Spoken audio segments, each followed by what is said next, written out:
Pensa comigo numa coisa. Uma tribo inteira dentro de uma nação que, por decreto, não podia ter terras, nenhuma herança. Então, como é que eles sobreviviam? Hoje a gente vai mergulhar num plano econômico fascinante lá do livro de Números. Um sistema feito sob medida para sustentar um grupo de pessoas que era dedicado exclusivamente a deveres sagrados. O desafio que esse sistema precisava resolver era gigante, né? Se um grupo inteiro não tem terra para plantar, não tem uma propriedade física como todo mundo, como é que eles não só sobrevivem, mas vivem bem? É um verdadeiro quebra-cabeça econômico. E a solução para ele foi, digamos, bem criativa. E para a gente entender essa solução, primeiro a gente tem que olhar para a natureza do trabalho deles. E olha, não era um trabalho qualquer não. A gente está falando de uma ocupação sagrada, mas que vinha com um risco muito real, um perigo de verdade. O sistema todo tinha uma estrutura bem definida, com 2 níveis. De um lado você tinha os sacerdotes, que eram os descendentes diretos de Arão. A função deles era servir no altar, no coração do santuário. Do outro lado, os levitas, que eram da mesma tribo e funcionavam como uma equipe de apoio cuidando de toda a estrutura do tabernáculo. Uma divisão de tarefas super clara.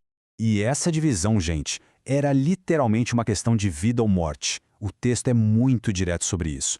Um levita não podia nem sonhar em se aproximar dos objetos mais sagrados, que era uma tarefa exclusiva dos sacerdotes. Se alguém cruzasse essa linha, as consequências eram fatais. Isso mostra o peso, a seriedade da responsabilidade que eles carregavam.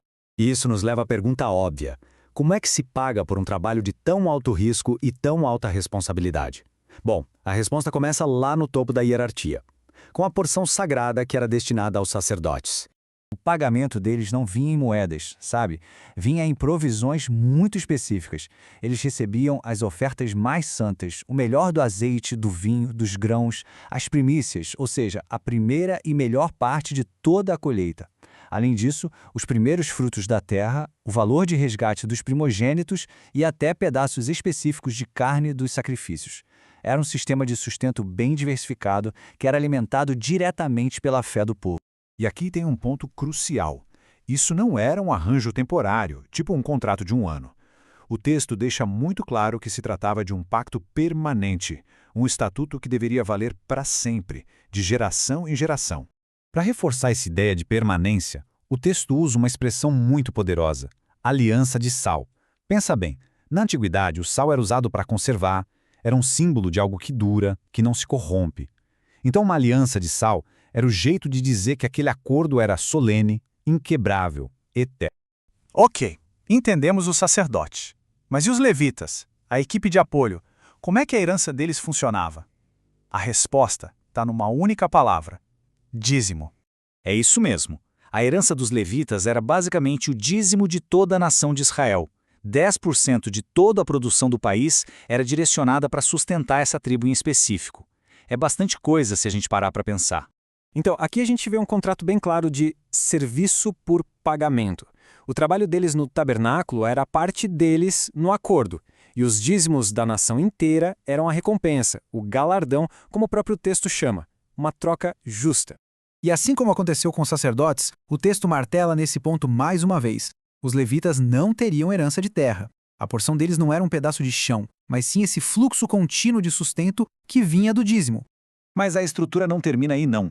Tem um mecanismo interno nesse sistema que é fascinante, que mostra como os recursos fluíam em mais de uma camada. Olha só como funcionava em 2 passos simples.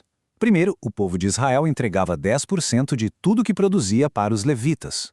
Depois, os levitas pegavam 10% do que eles tinham recebido, o famoso dízimo dos dízimos, e entregavam para os sacerdotes. É como um sistema de redistribuição interna. E essa parte revela um detalhe teológico muito importante. Essa contribuição dos levitas não era vista como um simples imposto ou repasse. Era considerada a oferta deles mesmos ao Senhor, tirada da melhor parte do que eles recebiam. Ou seja, eles também eram ofertantes ativos nesse sistema. Tudo isso, então, nos traz de volta à questão principal. Por quê? Por que criar todo um sistema complexo que nega a posse de terra a toda uma tribo? Qual é o princípio por trás de tudo isso?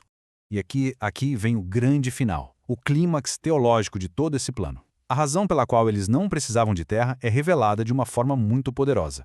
A herança deles não era algo físico, palpável, mas sim uma relação direta, uma provisão que vinha de outra fonte. A frase "eu sou a tua parte e a tua herança" redefine completamente o conceito de riqueza e de segurança. Então, para a gente resumir e organizar as ideias, nem sacerdotes nem levitas tinham herança de terra. Ponto. A provisão dos sacerdotes vinha das ofertas e do dízimo dos dízimos. E a provisão dos levitas vinha dos dízimos de todo o povo de Israel. Uma estrutura bem definida e completamente interdependente. Isso tudo nos deixa com uma pergunta para refletir.